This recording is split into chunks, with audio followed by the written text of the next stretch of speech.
when you pass eventually, who will I work with to settle your accounts? That can then build trust inside the family. But then he asked the next question, which was,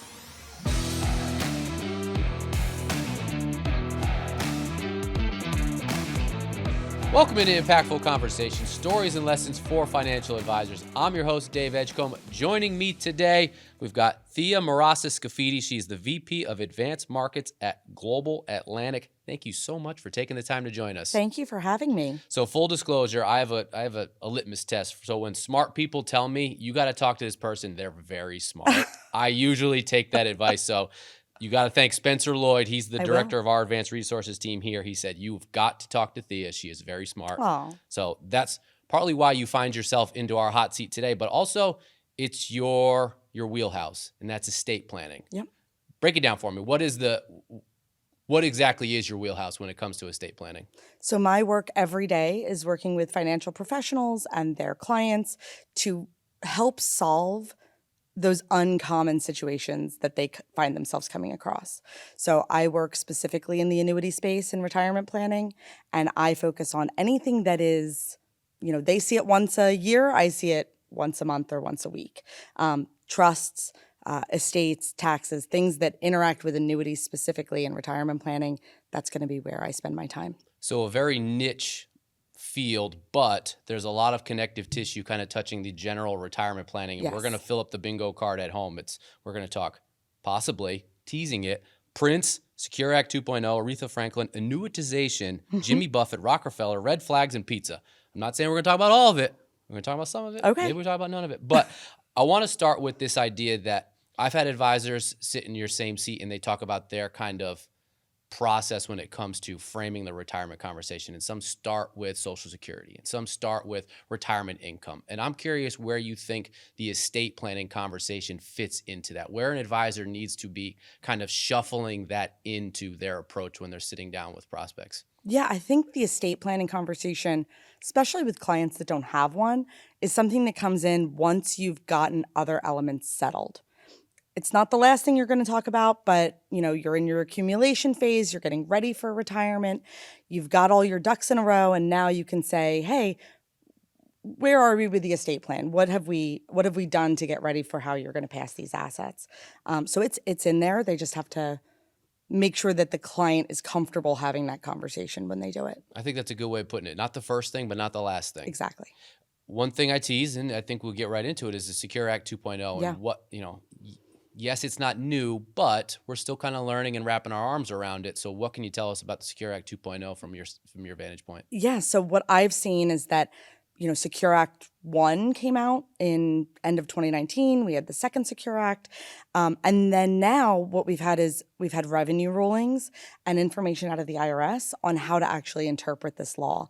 And that's where I think a lot of folks are starting to get their feet under them for the first time with all of this legislation. You have Congress writing essentially tax law, and then it has to be translated by the IRS. And so what we're seeing now is all that translation happening. Do you think the average advisor has struggled with it initially and now is starting to it becomes a little bit more clear from their vantage point? I don't know if for the average advisor it's becoming clear, because these are not things that they're interacting with every day. Yeah. One of the biggest changes in the Secure Act was around inherited IRAs. And I don't know how many of our advisors see an inherited IRA every day. I see them every day, right, in my role. But if you're not seeing it every day, it's like, muscle memory. You're not gaining that muscle memory to be able to execute on it. I think when we had our initial call, you mentioned a different piece of legislation that really kind of got the ball rolling when it comes to trusts, and that's the 2017 Tax Cuts and Jobs Act. Yeah. And that really, it opened you, and I'll let you kind of fill in the blank spaces here, but why did that make trusts so appealing, and what is the result of that? Yeah. So one of the interesting things inside the TCJA, so we like acronyms in this business, one of the things inside the TCJA was a temporary elevation of the estate tax exemption. And that was set to sunset on 12/31 of 2025. And so what happened was we had about 8 years of folks who were on the bubble for estate taxes, trying to find a way to make sure that if that exemption fell, they were not caught in that trap. So a lot of trusts were established, a lot of estate planning attorneys were very busy, and they were creating these trusts that would pull assets out of an estate, but still be able to be invested and be able to grow outside of the estate. Then we had the One Big Beautiful Bill Act pass in July of this year, or July, excuse me, of 2025. And that permanently, and I put that in air quotes for a reason, it permanently elevated the estate tax exemption. This year it's up to $15 million per person, $30 million for a married couple. So all those trusts were created with really smart planning in mind. And now it was sort of for naught, but we have to plan with them anyway because they're funded, they're set, they're in place. And so now we have new opportunities to use them. So is that a toothpaste out of the tube situation now where you have the trust and now advisors need to make sense of them and make them work? 100%. Absolutely.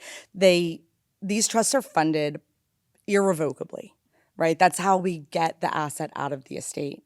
And so once it's funded and the money's in there, it's in there. We can't take it out. One thing that I want to, estate planning can feel like something that applies to other people and not the average person. Yeah. I don't have an estate. I don't live in the countryside. I don't have a manor. I don't have a butler. I don't have any of this stuff. And I think what you kind of shined a light on when we initially spoke was, no, that's not really the case. No. So is estate planning a broader issue and opportunity than we think it is? Yes, absolutely. So I like to say that estate planning is for protection and direction. So if you have something that you value that you want to protect or direct, you need an estate plan of some sort. I think almost any of our clients, I can't say all, but many of our clients that we work with, if they're working with a financial professional, they have something that they want to protect and direct. And so an estate plan makes sense for them. When we had our call, you busted out that book of, was it Trust? The complete book of Trust. I know. I had meant to bring it with me, but I forgot. Second or third edition. It was still 6 years old. It's got there's now more trusts and more things. Yes. You mentioned the Rockefeller Trust. Shine a light on that one for me. Yeah. So the Rockefeller Trust is one of the most famous examples of estate planning using a trust. It is what's called a dynasty trust. So it's meant to stay in place for generations, essentially in perpetuity. And the idea is that it is a place where all of the family's money goes. It's managed by a separate third party to keep things impartial. And it's used like a family bank.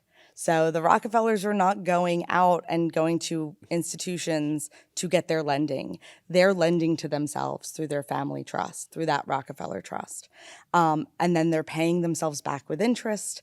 And one of the key things in it that I think is really interesting from a retirement planning perspective, they use a lot of life insurance. Really? So they're insuring pretty much everyone in the family, and the trust is actually the recipient of that life insurance when someone passes away.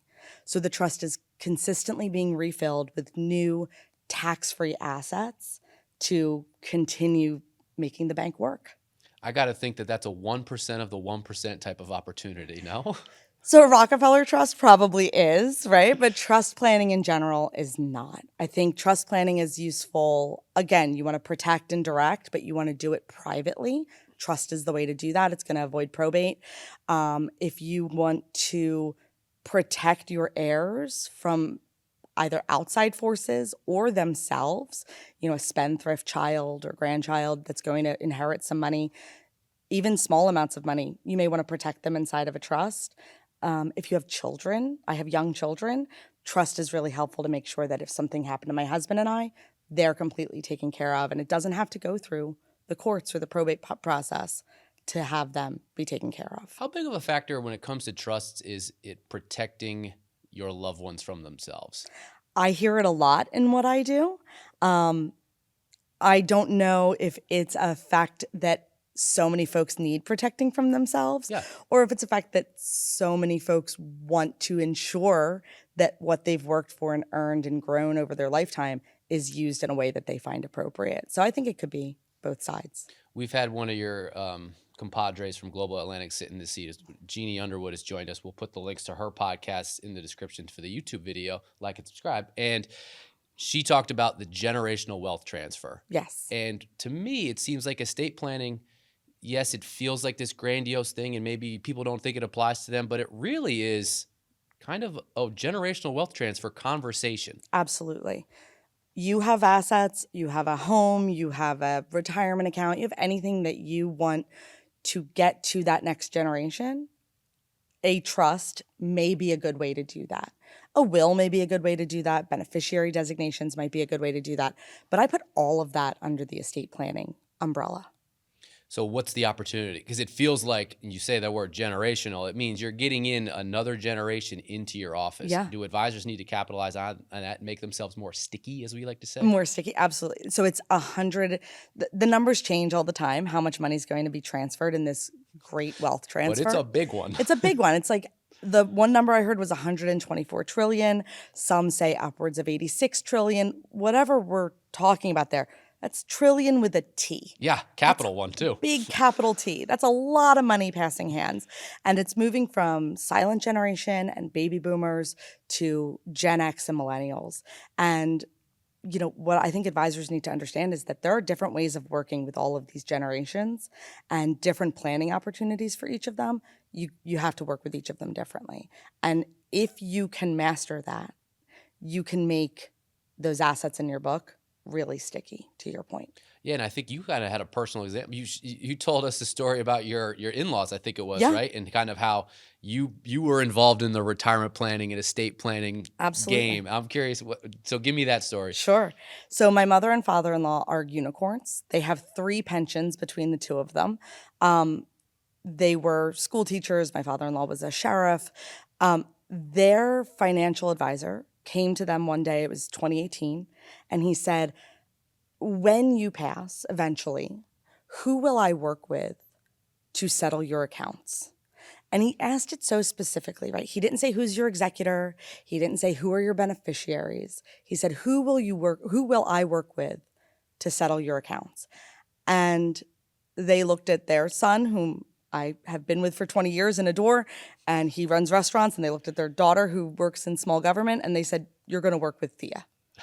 Now your client. It's a curveball when you hear it on paper, but right? this is your bread It's and my butter. bread and butter. They knew that when it came time to do everything, I was going to be the person who spoke the language and could be level-headed through it and help him get all of those accounts unwound. But then he asked the next question, which was, when can I meet her? Mm-hmm. And so I think those 2 questions put together, delicately talking about your client's mortality, and then asking to meet that person that they've identified as their go-to for these things, that can then build trust inside the family. And so we sat down, we spent about 5 hours at my mother-in-law's dining room table, all of her statements laid out on the table. I spent the time with her advisor, and we went through everything. I know where all the death benefits are. I know where all the accounts are. I helped him reposition some things. And we made full use of that time to ensure that everything was covered. The biggest thing he got out of that was, I now know who he is, Mm-hmm. right? That's the what's in it for you as the advisor. I, as a beneficiary, now know him. And so instead of my in-laws passing and me helping my sister-in-law, my husband, settle all of those accounts, which is what I would have done, I now know I can call him up and say, hey, we need to work on this. Help me out with this. I don't have to do it all alone. That wouldn't have happened if he hadn't asked for that meeting. Yeah, and I think when you initially told us, I thought the magic question was, can I meet her? And you said, no, it's actually before that. It's, when you pass, who am I going to work with? It's a little presumptive, but it's, I have to work with somebody. I have to work with somebody. Who is that person? That's a hard question for a lot. It's a hard question. And listen, not everybody has a head of advanced markets as their daughter-in-law. We're gonna Speaking of unicorns, you got an odd opportunity. They had an opportunity. Not everyone has that, but they know who that person is, right? There's examples of the right person being named as the one in charge, and there's examples of the wrong person being named as the one in charge, but clients generally know who the right person is. You just have to ask. I wanted to ask you about the red flags in estate planning, and I Yeah. think you just kind of hinted at one of them, the wrong person being in charge. What person. else you got? What are some other red flags when it comes to estate planning? So I'm going to double down on the wrong person being in Please charge. do, because it feels like a biggie. It's a biggie. I was with a friend recently, and they were telling me about their parents. Somehow I end up in estate planning conversations, even Naturally. over drinks. They were telling me about their parents. Their parents are in their 80s. They have an estate plan, which great. They've done all that work.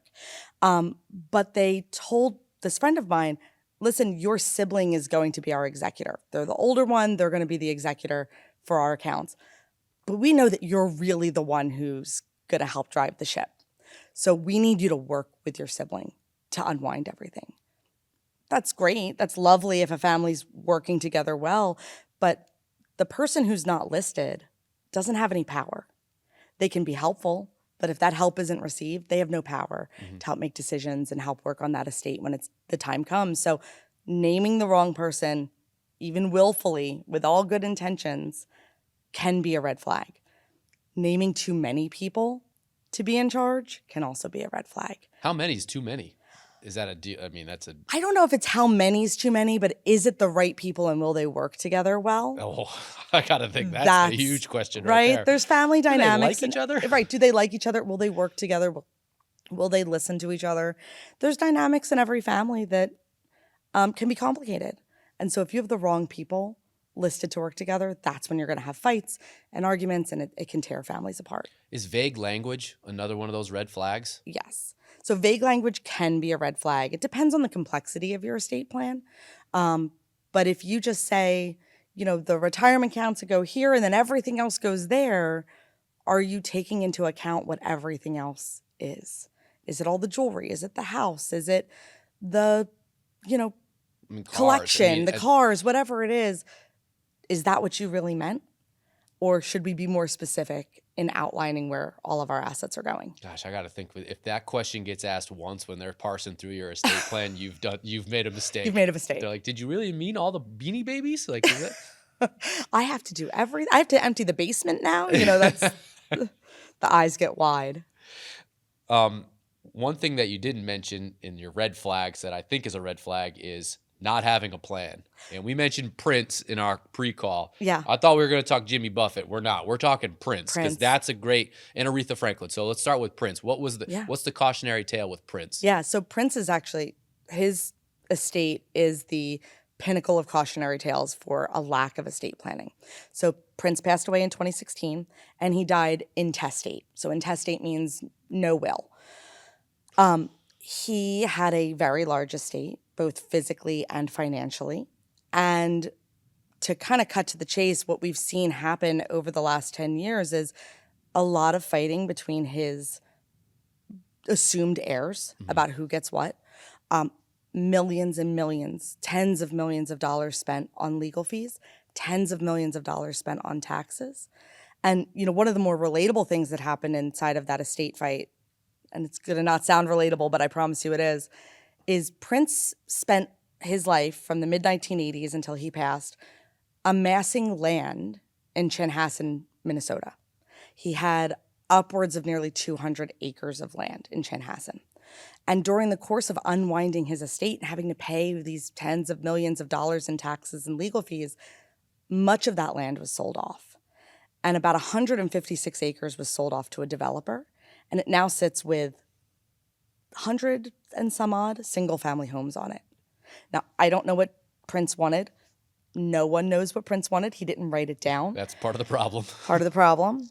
But I'm guessing that if he had amassed 200 acres, it likely wasn't for the purpose of selling to a developer and building single-family homes. Not that there's anything wrong with that, but that probably wasn't his goal. But that's what happened. And so I tell clients, do you have 150 acres to sell off to a developer? Probably not. But what do you have that, if you knew it was being misappropriated, would really, hurt your heart that was happening? It probably would not make Prince feel great to see that have happened to his land. But it's what had to happen to get the estate settled. What does your client have that they don't want to have sold off because all the kids are fighting and they got to pay for all the fees? Yeah, Aretha Franklin was the other big one you mentioned, and I think you said that she had two wills. One of them may have been ripped in on a napkin. Like, yeah. How does this happen? How does it happen? How does somebody who has earned money, earned a wonderful living their whole life, just completely miss this? And I'm sure she was surrounded by lawyers and financial advisors and everyone else, but how was that question never asked? So Aretha Franklin passed in 2018.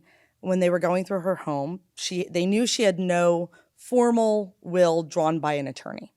When they were going through her home, they found two holographic wills. So basically, that's a client just writes down their wishes in a notebook or on a piece of paper. They found 2 of those. One was actually stuffed in couch cushions. Naturally. Naturally, that's where you would want it to be. It took until 2023 for the courts to decide which was the valid will. And they assumed one was written in 2010, one in 2014, and they took the 2014 one. That's still being unwound. And there are still legal battles around all of these things. You know, folks are still fighting with each other over who gets what. Do you have any other horror stories? Those are pretty horrific. They're pretty horrific. They're pretty horrific and public. I had one last week. I'm actually still problem solving my way out of this one. So we have a client who owned a IRA, so it was a traditional IRA account with us, and they had their wife as the joint income on that account. And when the client passed away, gentleman passed away, his wife was listed as the joint income driver.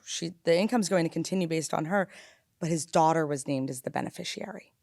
And so instead of his wife getting that income that she was counting on, it's going to be directed to the daughter. Now we're going to have to jump through some hoops and work with their attorneys and do a lot of really outside the box things to get that resolved, if we can get it resolved. But that certainly wasn't the intent. And if mom outlives the 10-year period that Secure Act has afforded the daughter, that income's going to stop. So even if the daughter says, oh, I'll just give all the money back to mom, if mom outlives that 10 years, that money stops. I think you said that inheriting an IRA isn't a super common problem, but it does happen. Is that just sort of the surface level types of issues that you can run into of a mismatched beneficiary and what people are expecting? Yeah. So we've seen it where there's no beneficiary and it goes to an estate. Estates are treated very differently than individuals for IRA inheritance. People think that they understand the rules and then they don't, and they discover there's distributions that are needed, or they're subject to a 10-year rule, or maybe they're one of those great situations where the client gets their life expectancy to draw out those distributions. There are so many different ways that can go. If you're not prepared for those conversations and doing things like beneficiary reviews to ensure that it's going to the right person, it can fall apart. In our pre-call, you used a word I'd never heard before. At least I'd never heard it used like this, annuitization. Yeah.